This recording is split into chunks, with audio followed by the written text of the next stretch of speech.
resource sharing. So I was able to have some wonderful speakers so far. We had BlackRock, we had Dunham Trust. We were able to really kick off with the Protecting Your Legacy series.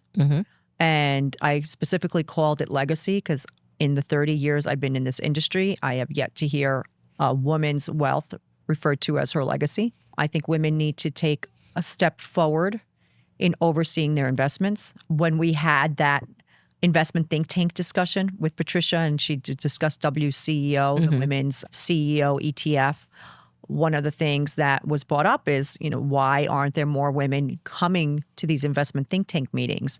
We can, very often, sometimes we complain that we're not invited to the big boys table. So when we're having these discussions, why do we not have more participation?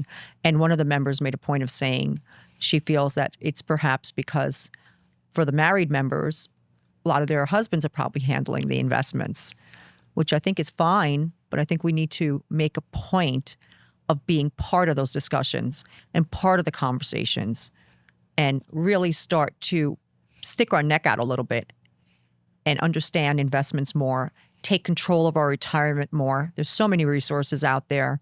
So retirement for me is the one that you should have locked down. There's resources from so many different sites and so many different providers out in that space.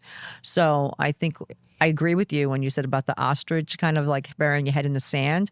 Sometimes it's easier. It's not that for a lot of women, it's not because they want to bury their head in the sand. They're just buried, period.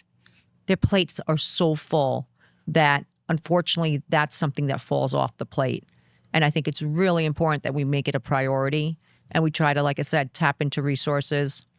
We're trying to create those resources that empower women that rock so that they are there if women do want to have these discussions. We're opening up the discussion. I'm trying to make women more comfortable with talking about their finance and their investments or retirement or anything else in that matter.